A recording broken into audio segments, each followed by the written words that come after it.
Captain Jake Morrison stood on the bridge of the UE's Titan's Edge, watching the stars through the main screen. The ship was huge, bigger than anything humans had ever built before. It was their first real battleship, made with new technology that no one had ever tested in real combat. "Captain, all weapon systems are ready for testing," said Dr. Lisa Carter. She was the ship's chief weapons engineer, a smart woman who had spent 5 years designing the new plasma railguns. Her hands moved quickly over the control panels as she checked each system. Jake nodded and looked at his first officer. "Ben, are we clear of all other ships?" Lieutenant Commander Ben Rodriguez checked his screens. "Yes, sir. We're alone out here. The nearest ship is 3 hours away at normal speed." The Titan's Edge floated in empty space near Jupiter. They had come here to test the ship's weapons and shields away from Earth and Mars. The ship was black and silver, with long gun barrels sticking out from its sides. It looked like a deadly metal beast ready to fight. "Amy, how are our engines?" Jake asked. Commander Amy Walsh looked up from her station. "All systems are working perfectly, Captain. The new quantum drive is running smooth. We could jump to any star system in the galaxy if we wanted to." Jake smiled. The quantum drive was their biggest secret. It could move the ship faster than any other human technology. They had only tested it on short jumps so far, but it worked better than anyone had hoped. "All right, let's start with the railguns," Jake said. "Lisa, fire at the test targets." Dr. Carter's fingers danced over her controls. Firing railgun battery 1. The ship shook slightly as bright blue energy beams shot out into space. They hit 3 metal targets that had been placed a mile away. The targets exploded in brilliant flashes of light. "Direct hits on all targets," Ben reported. "The new plasma system is working perfectly." Jake felt proud. His crew had worked hard to get ready for this test. The Titan's Edge was humanity's answer to the growing dangers in space. Other alien races had better technology, but humans were clever and could adapt quickly. "Now let's test the shields," Jake said. "Amy, bring us close to that asteroid." The ship moved toward a large rock floating in space. Commander Walsh used the ship's smaller guns to shoot at the asteroid, breaking off chunks of rock. The pieces flew toward the Titan's Edge at high speed. "Quantum shields up," Dr. Carter announced. Blue glow appeared around the ship. The flying rocks hit the shield and bounced off harmlessly. The new quantum shields were much stronger than the old energy barriers that other ships used. "Shields are holding at 100%, Ben said with excitement in his voice. Jake was about to order the next test when a loud beeping sound filled the bridge.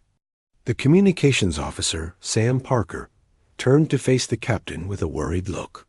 "Captain, we're getting an emergency signal," Sam said. "It's from New Haven Colony." Jake frowned. New Haven was a farming world far from Earth, with about 200,000 people living there. It was 47 light years away, too far for normal radio signals to reach them quickly. "Put it through," Jake ordered. The main screen to show a man in a colonial uniform. He looked scared and tired. Behind him, Jake could see smoke and flashing lights. "This is Governor Paul Bennett of New Haven Colony," the man said. "We need help immediately. Unknown alien ships have entered our system and are attacking our outer settlements. We've lost contact with 3 farming communities. Our defense ships are too small to fight them. Please, anyone who receives this message, we need military help right now." The message ended, and the screen went back to showing the stars. The bridge was quiet for a moment, as everyone understood what they had just heard. How long ago was that message sent? Jake asked. Sam checked his equipment. "The signal is 12 hours old, sir. It took that long to reach us through the relay stations." Jake's mind raced. New Haven was too far away for any normal ship to reach in time to help. But the Titan's Edge was not a normal ship. Its quantum drive could make the journey in just a few hours. "Lisa, can we make a long jump with all our systems loaded?" Jake asked. Dr. Carter looked worried. "We've never tested the quantum drive over such a long distance, Captain. The ship might not handle the stress." "What about our weapons and shields?" Jake continued. "Will they work after a long jump?" "I don't know," Lisa admitted. "We might need time to restart all systems when we arrive." Jake looked around at his crew. They were all watching him, waiting for his decision. The Titan's Edge was still being tested. It might not be ready for real combat. But people were dying on New Haven, and his ship was the only one that could reach them in time. "Ben, send a message to Fleet Command," Jake said. "Tell them we're cutting our tests short and heading to New Haven Colony to help with the alien." "Tack."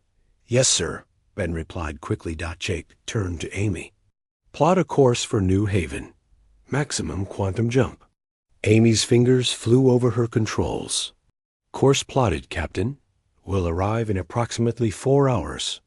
"All hands, prepare for emergency jump," Jake announced over the ship's speakers. "We're going to help some people who need us." The Titan's Edge turned toward the distant stars. Its quantum drive began to glow brighter as it prepared for the longest jump any human ship had ever attempted. Jake hoped they would arrive in time to make a difference. He also hoped their untested ship would be enough to face whatever alien threat was attacking the colony. As the ship jumped into quantum space, Jake wondered what they would find when they arrived at New Haven. But he knew one thing for certain: they would not let the colonists face the aliens alone. The Titan's Edge dropped out of quantum space with a bright flash of light. Captain Jake Morrison gripped his chair as the ship shook from the stress of the long jump. Warning lights blinked on control panels around the bridge. "Report," Jake said quickly. "All systems are coming back online," Commander Amy Walsh called out. "The quantum drive is hot but stable. We can make another jump if needed." Jake looked at the main screen and felt his stomach drop. New Haven Colony's main planet was right in front of them, but it was not the peaceful farming world it should have been. Dark smoke rose from several areas on the surface. Bright flashes of light showed where explosions were happening. "My God," Dr. Lisa Carter whispered. "They're bombing the planet." Above the planet, Jake could see the alien ships. They were unlike anything humans had ever seen before. The ships looked like giant insects, with long curved bodies and wing-like parts that moved slowly. Their hulls seemed to be made of something that looked alive, like metal that could grow and change. "How many ships are there?" Jake asked. Lieutenant Commander Ben Rodriguez worked quickly at his station. "I count 23 alien vessels, Captain. Most are small attack ships, but there are 3 large ones that look like battle cruisers." Jake studied the alien ships on his screen. They were spread out around the planet, some firing down at the surface, while others seemed to be scanning different areas. "Sam, try to contact the colony," Jake ordered. The communications officer worked at his controls. After a moment, a tired voice came through the speakers. "This is Governor Paul Bennett." "Who is this?" "Governor Bennett, this is Captain Jake Morrison of the UES Titan's Edge.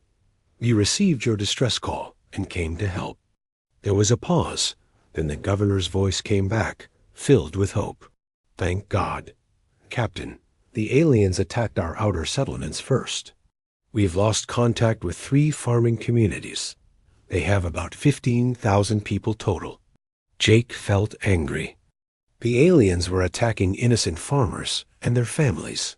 "What about your main cities?" "They're bombing our spaceport and defense stations," Bennett replied. "Our patrol ships tried to fight back, but their weapons barely scratched the alien hulls. We lost 6 ships in the first attack." "Are you evacuating people?" Jake asked. "We're trying to. but the aliens are targeting our transport ships. We've managed to get some people to underground shelters, but we can't get them off the planet. Jake looked around his bridge. His crew was listening to every word, their faces showing the same anger he felt. These aliens were not just attacking military targets, they were trying to kill innocent people. "Governor, we're going to help you," Jake said.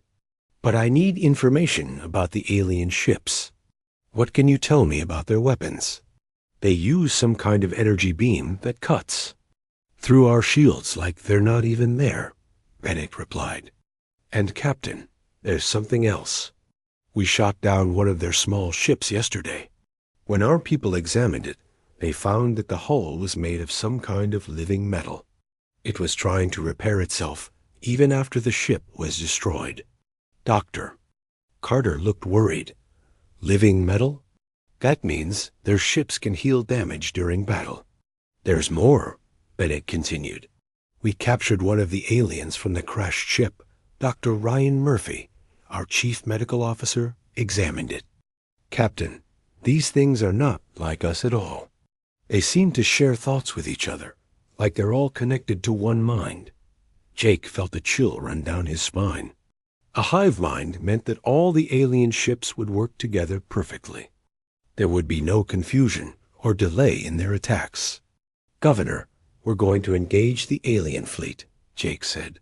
"Get all your people to the deepest shelters you have. This is about to get very dangerous." "Understood, Captain. Good luck." Jake turned to his crew. "Ben, what's the tactical situation?" "The aliens have us outnumbered, but their ships are smaller than ours," Ben reported. "Our railguns have longer range than their weapons. If we can keep our distance, we might have an advantage." "Amy, bring us around to attack position," Jake ordered. "Lisa, charge all weapons. Let's see how these alien ships handle human plasma fire." The Titan's edge moved toward the alien fleet. As they got closer, Jake could see that the alien ships were even stranger than he had first thought. They pulsed with a green light, and their wing-like parts moved like they were breathing. "Captain, the aliens are changing their formation," Ben said. "They're moving to surround us." Jake watched the alien ships on his screen. They moved together like a school of fish, each one, knowing exactly where the others were going. Their coordination was perfect. "They're faster than I expected," Amy said. "But we're still more powerful." Suddenly, the alien ships opened fire. Green energy beams shot toward the Titan's edge from all directions. The ship shook as the beams hit their shields. "Shields down to 80%, Dr. Carter reported. "But they're holding." Jake smiled grimly. The quantum shields were working. The alien weapons were strong, but not strong enough to break through human technology. "Fire all railguns," Jake ordered. The Titan's edge lit up as its plasma weapons fired. Blue energy beams shot out toward the alien ships. Jake watched as the beams hit 3 of the smaller alien vessels. But instead of exploding, the alien ships just kept flying. The holes in their hulls began to close up, like wounds healing on a living creature. Direct hits, but minimal damage. Ben reported with shock in his voice. "Their hulls are repairing themselves." Jake stared at the screen. The alien ships were not just alive, they were almost impossible to destroy. This was going to be much harder than he had thought. "Captain, I'm detecting more ships approaching the system," Sam announced. "Long-range sensors show at least 50 more alien vessels heading this way." Jake felt his heart sink. They were already outnumbered by the aliens around the planet. If 50 more ships arrived, the Titan's edge would be completely overwhelmed. "How long until they get here?" Jake asked. "About 3 hours at their current speed," Sam replied. Jake looked at his crew. They had 3 hours to figure out how to defeat aliens, whose ships could heal themselves, and who were about to have 70 ships against their one. "Lisa, I need you to figure out how to hurt these things," Jake said. There has to be a way to stop their hulls from repairing. I'll start working on it right away. Dr. Carter replied. As the battle continued around New Haven, Jake realized that they were not just fighting for the colony anymore. They were fighting to learn how to defeat an enemy that could destroy every human world in the galaxy. The Titan's Edge fired again at the alien ships, but Jake knew that plasma weapons alone would not be enough. They needed to find the aliens' weakness, and they needed to find it soon. The battle around New Haven continued as the Titan's Edge fought against the alien fleet. Captain Jake Morrison watched his crew work frantically at their stations, while plasma fire lit up the space around them. Sam, any luck reaching the aliens? Jake asked his communications officer. Chief Communications Officer Sam Parker shook his head. I've tried every frequency we know, Captain. If they're listening, they're not responding. Dr. Lisa Carter looked up from her weapons console. Captain, I've been studying the damage patterns on their ships. The living metal repairs itself, but it takes time. If we can hit the same spot repeatedly, we might be able to break through. Do it, Jake ordered. Focus all our fire on one ship. The Titan's Edge turned toward the nearest alien vessel. All of its railguns fired at the same target, sending stream after stream of blue plasma energy at the strange insect-like ship. The alien vessel twisted and turned, trying to avoid the focused fire. We're burning through their hull, Lieutenant Commander Ben Rodriguez reported. The repair system can't keep up with the damage. Jake watched as the alien ship began to slow down. Parts of its hull were glowing red-hot from the plasma impacts. Finally, the ship stopped moving and began to drift. One down, Jake said. But we need to do this 22 more times. Before anyone could respond, the drifting alien ship suddenly exploded in a burst of green light. The explosion was much bigger than it should have been, and Jake realized the aliens had destroyed their own ship rather than let it be captured. They don't want us to learn from their technology, Dr. Carter said. Major Tony Williams, the ship's Marine commander, stepped onto the bridge. Captain, I have an idea.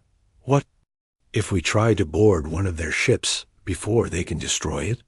Jake considered this. It's risky, Tony. We don't know what their ships are like inside. We need to learn more about them, Tony replied. My Marines are ready. Before Jake could answer, Sam Parker called out urgently. Captain, I'm getting a signal. It's not from the aliens. It's from the planet's surface. Put it through, Jake said. A woman's voice came through the speakers. She sounded scared but determined. This is Colonel Kate Sullivan, head of Colonial Defense. Captain Morrison, we have a situation down here. What's happening, Colonel? The aliens are landing troops near our main cities. They're not trying to destroy the buildings. They're trying to capture people. My soldiers are fighting them, but these aliens are like nothing we've ever seen. Jake felt his blood turn cold. What do you mean? They're about 8 feet tall, with 4 arms and hard shells like armor. They move fast and work together perfectly. But Captain, the worst part is that they're taking prisoners. They're loading people onto their ships. Dr. Helen Brooks, the ship's xenobiologist, spoke up from her station. Captain, if they're taking prisoners instead of killing everyone, it means they need humans alive for something. Jake didn't like the sound of that. Colonel Sullivan, can you hold your positions? We're trying, but we're losing ground. These aliens are too strong and too smart. We need help down there. Jake looked at Major Williams. Tony, get your Marines ready. We're going to land and help defend the colony. Yes, sir, Tony replied, and left the bridge quickly. Dr. Carter was still working at her weapons console when she suddenly looked up with excitement. Captain, I think I've found something. When we destroyed that alien ship, I recorded the energy patterns from the explosion. Their living metal produces a specific frequency when it's damaged. What does that mean? Jake asked. If I can tune our weapons to match that frequency, we might be able to disrupt their repair systems. The ships won't be able to heal themselves. Jake felt hope for the first time since the battle started. How long do you need? Give me 20 minutes, Dr. Carter replied. Navigation Officer Chris Johnson looked up from his station. Captain, the alien reinforcements are moving faster than we thought. They'll be here in 2 hours, not 3. Jake's mind raced. They needed to defeat the aliens around the planet, help the people on the ground, and prepare for 50 more alien ships, all in less than 2 hours. Ben, what's our ammunition status? Jake asked. We have enough plasma charges for about 30 more minutes of heavy fighting, Ben replied. That wasn't good news. The Titan's edge was powerful, but it couldn't fight forever. Sam Parker suddenly sat up straight. Captain, I'm getting something strange. It's like a voice, but not through our normal communications. What kind of voice? Jake asked. It's hard to describe. It sounds like many voices speaking at the same time, directly into my head. Dr. Brooks moved to Sam's station. Can you understand what they're saying? Sam concentrated, his face showing. The strain. They're saying something about ... harvest, and they keep mentioning the collective. Captain, I think they're talking about taking humans to add to their hive mind. Jake felt sick. The aliens weren't just attacking the colony. They were trying to turn humans into part of their collective consciousness. Sam, can you talk back to them? Jake asked. I can try, Sam said, closing his eyes. After a moment, he opened them again. They heard me. They're saying that resistance is pointless. They want to know why we fight when we could join them. Tell them we'll never join them, Jake said firmly. Sam concentrated again. When he opened his eyes, his face was pale. Captain, they're not angry about our refusal. They single quotes amused. They think we're like insects fighting against a storm. At that moment, Dr. Carter called out, Captain, I've got it. The frequency modulation is ready. Our weapons should now be able to prevent their ships from repairing themselves. Perfect timing, Jake said. All weapons, target the largest alien ship. Let's see if our new frequency works.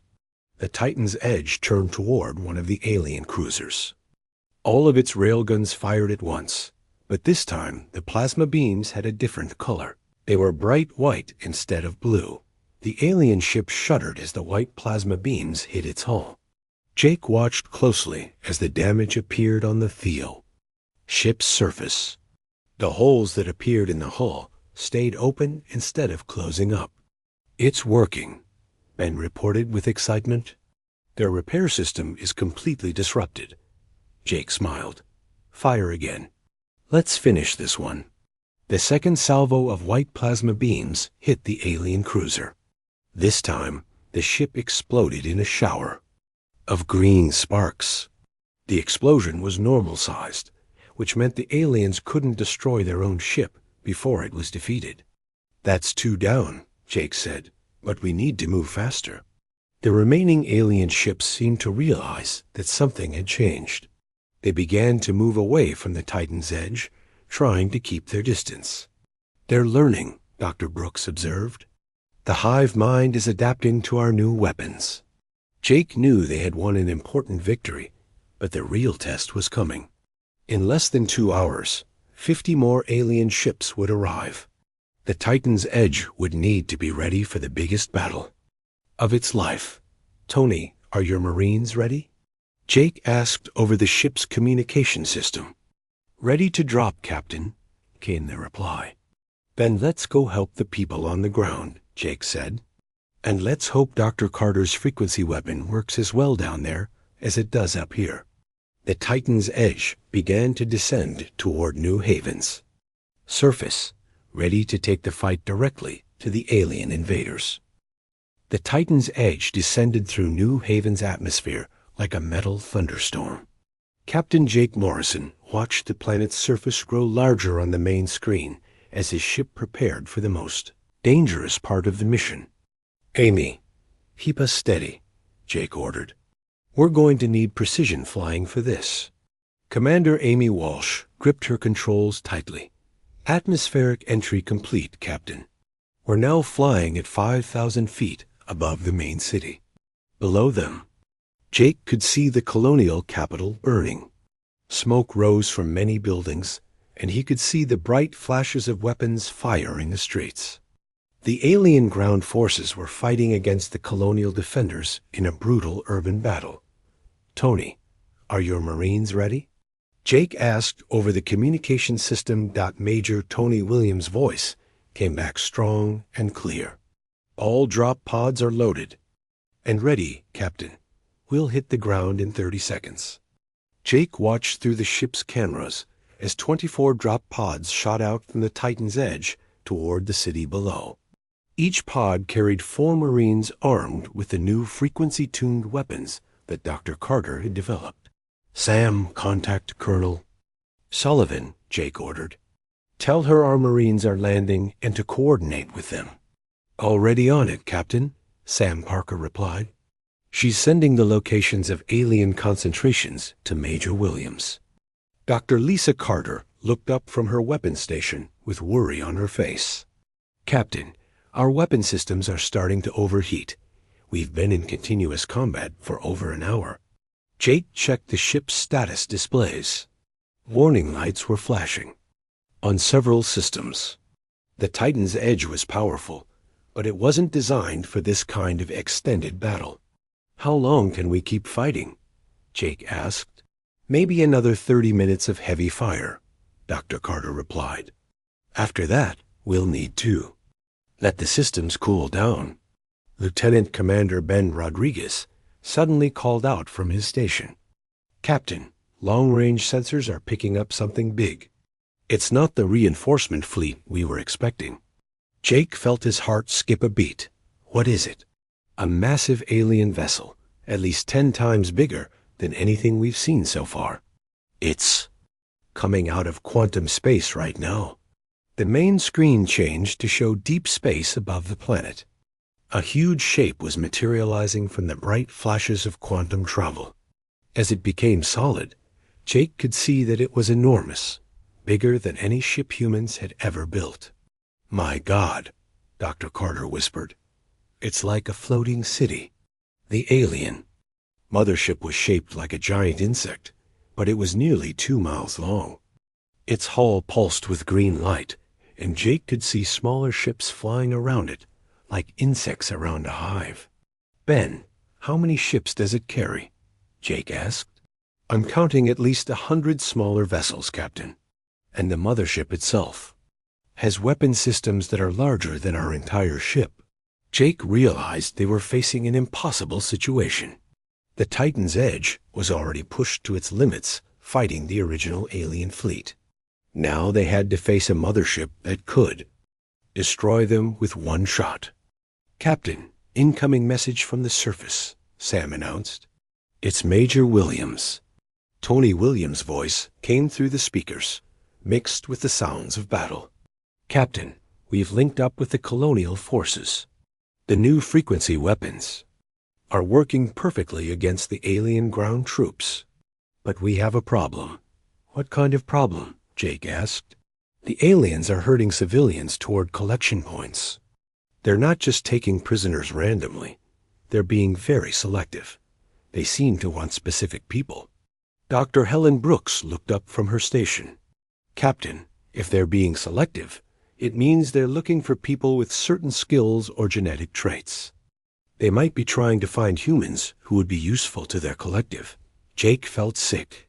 The aliens weren't just invading. They were shopping for slaves. Tony, can you stop them? Jake asked. We're trying, but there are too many of them. And Captain, some of the aliens are different from the others. They're bigger and seem to be giving orders to the rest. Jake understood. The hive mind had leaders, probably aliens who had been part of the collective longer or had special abilities. Suddenly, the ship shook violently. Jake grabbed his chair to keep from falling. What was that? He demanded. The mothership is firing. At us, Ben reported. But it's not trying to destroy us. It's trying to disable our engines. Jake looked at the tactical display. The mothership was using some kind of energy net to trap the Titan's edge. If they were caught, the ship would be helpless. Amy, evasive maneuvers, Jake ordered. Don't let that thing catch us. The Titan's edge twisted and turned through the atmosphere, trying to avoid the energy net. But the mothership was too big and too powerful. The net was closing in on them. Captain, I have an idea, Dr. Carter said suddenly. What if we overload our quantum shields? That could destroy the ship, Jake replied. Or it could create an electromagnetic pulse that would disrupt the alien technology, Dr. Carter explained. The living metal in their hulls might be vulnerable to a quantum energy burst. Jake looked around the bridge. His crew was watching. Him, waiting for his decision. If Dr. Carter was wrong, they would all die. But if she was right, they might be able to defeat the mothership and save the colony. Do it, Jake said. Dr. Carter's hands flew over her controls. Overloading quantum. Shields now. Everyone hold on. The Titan's edge began to glow with blue light as its quantum shields built up more and more energy. The ship shook as the power systems strained to contain the massive energy buildup. 30 seconds to overload, Dr. Carter announced. Jake watched. The mothership on the main screen. It was still trying to capture them with its energy net, unaware of what was about to happen. 20 seconds, Dr. Carter called out. The bridge lights flickered as more and more power was diverted to the shields. Jake could hear the ship's engines groaning from the stress. 10 seconds, Dr. Carter said. 5.4.3.2. 1. Double quotes. The Titan's edge exploded with blue light. The quantum shield overload created a massive electromagnetic pulse that spread out in all directions. The pulse hit the alien mothership like a tidal wave of energy. Jake watched in amazement as the mothership's lights went out. The green glow that had covered its hull disappeared, and the ship began to drift without power. It worked, Ben said, with wonder in his voice. The EMP shut down all their systems. But Jake could see that the Titan's edge had paid a price for the attack. Warning lights were flashing all over the bridge, and he could smell smoke from overloaded circuits. Damage. Report, Jake ordered. Main engines are offline, Amy reported. Weapons are down to 20% power. Life support is stable, but we're running on backup power. Jake looked at the disabled mothership. It was helpless now, but so was the Titan's edge. Neither ship could fight anymore. Tony, what's the situation on the ground? Jake asked. Major Williams' voice came back immediately. The ground aliens all stopped moving when the EMP hit, Captain. They're just standing there like statues. I think the pulse cut their connection to the hive mind. Jake felt a surge of hope. The quantum pulse had not only disabled the mothership, it had also cut off the aliens' ability to work together. Sam, send a message to Fleet Command, Jake ordered. Tell them we've found a way to defeat the aliens, but we need immediate backup. And tell them to bring ships with quantum shield generators. As Jake looked at the disabled alien mothership, he realized that humanity had just learned how to fight back against the hive mind. But the battle for New Haven was far from over, and the Titan's edge would need to survive long enough to share what they had learned with the rest of the human fleet. The Titan's edge floated in space above New Haven, its systems slowly recovering from the quantum shield overload. Captain Jake Morrison watched the disabled alien mothership on his main screen, knowing that this moment of victory might not last long. Amy, how long until we have main power back? Jake asked. Commander Amy Walsh worked at her controls with steady hands. Another 10 minutes, Captain.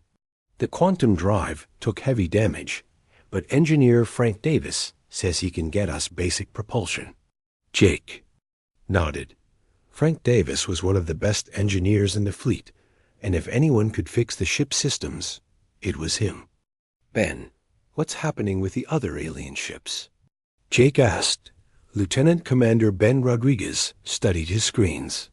The smaller ships around the planet are still moving, but they're not coordinating anymore. They're acting like individual ships instead of a fleet. That was good news. The quantum pulse had broken the hive mind's connection to its forces. But Jake knew the aliens would eventually adapt and find a way to reconnect. Tony, report from the surface, Jake ordered. Major Tony Williams' voice came through the speakers. Captain, we've secured the main civilian evacuation sites. The aliens on the ground are still not moving, but my Marines are staying alert. We've rescued about 3,000 people so far. Jake felt relieved. At least some of the colonists were safe. But there were still many more people scattered across the planet. Sam, any word from Fleet Command? Jake asked Dock Communications Officer. Sam Parker looked up from his station. Yes, sir. Admiral Karen Foster is on her way with a full battle group. She'll be here in 6 hours. 6 hours seemed like a very long time. Jake hoped the Titan's Edge could hold out that long. Suddenly, Dr. Lisa Carter called out from her weapons station. Captain, the mothership is powering up again. Its systems are coming back online. Jake watched as green lights began to flicker across the huge alien vessel.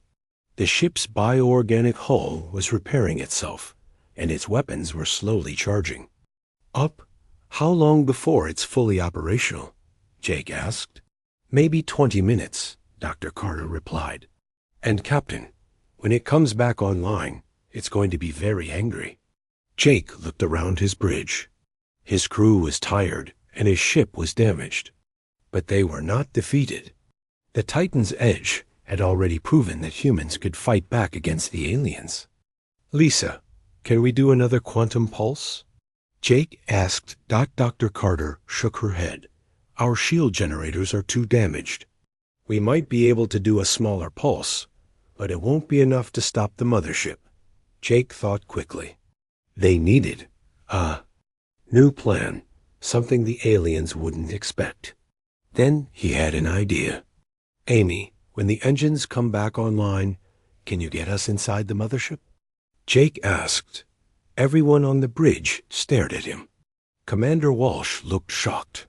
Captain, that's suicide. The mothership is huge, and we don't know what's inside it. That's exactly why it might work, Jake explained. The aliens think like a hive mind. They probably can't imagine that we would be crazy enough to attack them from inside their own ship. Tech specialist Alex Turner looked up from his station. Captain, if we can get inside the mothership, I might be able to plant a virus in their computer systems. It could disrupt their ability to control their other ships. Jake liked that idea. How long would you need? Give me 5 minutes inside their system, and I can cause serious damage. Alex replied. Dr. Carter was working at her controls again. Captain, I've been studying the mothership's hull. There's a docking bay on the underside. If we can get there, without being detected, we might be able to force our way in. Jake made his decision. Amy, as soon as the engines are ready, take us toward the mothership's docking bay. Everyone else, prepare for boarding action. The next few minutes passed slowly as the Titan's Edge's systems came back online. Jake watched the mothership growing brighter as its weapons charged up. It would only have one chance to get this. Right. Engines are ready, Amy announced. But Captain, I should warn you, if we go inside that ship, we might not be able to get out again. Then we'll make sure our sacrifice counts, Jake said firmly. Take us in. The Titan's Edge moved toward the massive alien mothership. As they got closer, Jake could see that the ship was even more strange up close. The hull moved like it was breathing, and he could see veins of green light pulsing through the bioorganic metal. There's the docking bay, Dr. Carter pointed to. A large opening on the ship's underside. It looks big enough for us to fit through. Amy, take us in slowly, Jake ordered. We don't want to trigger their defenses. The Titan's Edge slipped through the docking bay opening and into the mothership. Inside, Jake could see that the walls were covered with the same living metal as the outside. Strange lights moved through, the walls like blood flowing through veins. We're inside, Amy announced. But Captain, I'm reading massive energy signatures all around us. This ship is alive in ways we don't understand. Alex, can you find their computer systems? Jake asked. Tech specialist Alex Turner was already working at his station.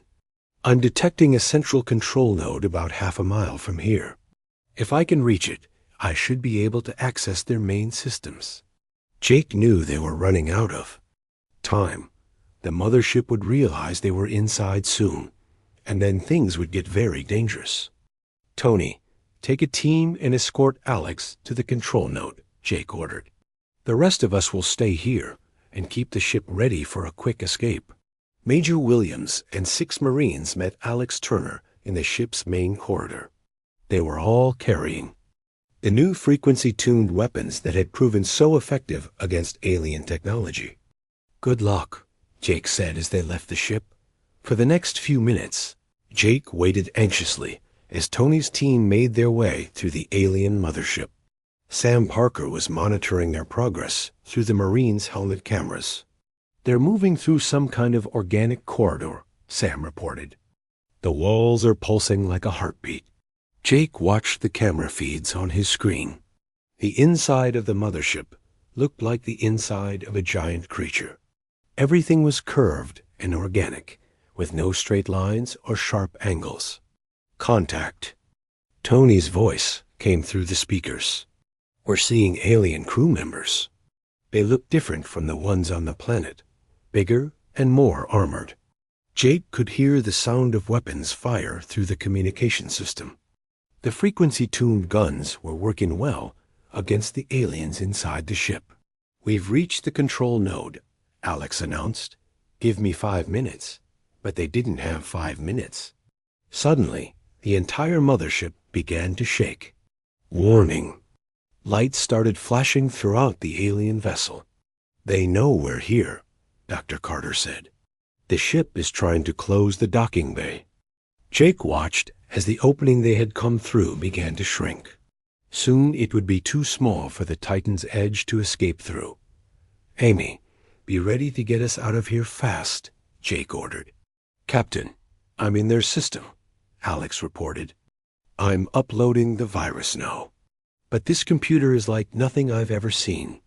It's not just a machine, it's thinking. Jake understood.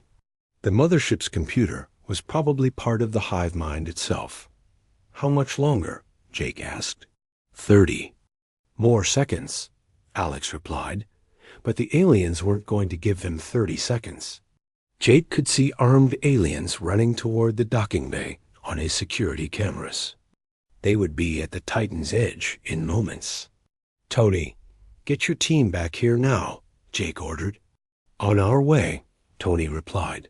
The next 20 seconds felt like hours. Jake watched as Tony's Marines fought their way back through the alien corridors, while Alex finished uploading his virus into the mothership systems. Upload complete, Alex announced. The virus is spreading through their network. Almost immediately, Jake could see the effects. The lights in the mothership began to flicker, and the walls stopped pulsing. The alien ship was being disrupted from the inside. Everyone's back on board, Tony reported as his team ran onto the bridge. Get us out of here, Jake ordered. Amy pushed the engines to full power. The Titan's Edge shot out of the motherships docking bay just as it closed completely behind them. As soon as they were in open space, Jake could see that Alex's virus was working perfectly. The mothership was spinning slowly, its lights flashing randomly. The other alien ships in the system had stopped moving entirely. The virus is spreading to all the alien ships through their hive mind connection, Alex explained with a big smile. They can't coordinate anymore. At that moment, Sam Parker called out excitedly. "Captain, fleet ships are coming out of quantum space. It's Admiral Foster with the battle group." Jake watched as 12 human warships appeared around New Haven. They were all new ships built with the same technology as the Titan's Edge. "Admiral," Karen Foster's voice came through the speakers. "Captain Morrison, excellent work. We've been monitoring your transmissions, and we're ready to finish what you started." Jake smiled as he watched the fleet surround the disabled alien ships. "Admiral, we've learned how to fight them. The quantum pulse disrupts their hive mind, and the frequency-tuned weapons prevent their ships from repairing themselves." "Understood, Captain. We'll take it from here." The next hour was like a cleanup operation. The human fleet systematically destroyed the alien ships one by one, using the techniques that the Titan's Edge had discovered. The aliens couldn't coordinate their defense, and their living metal hulls couldn't repair the damage from the frequency-tuned weapons. When the last alien ship W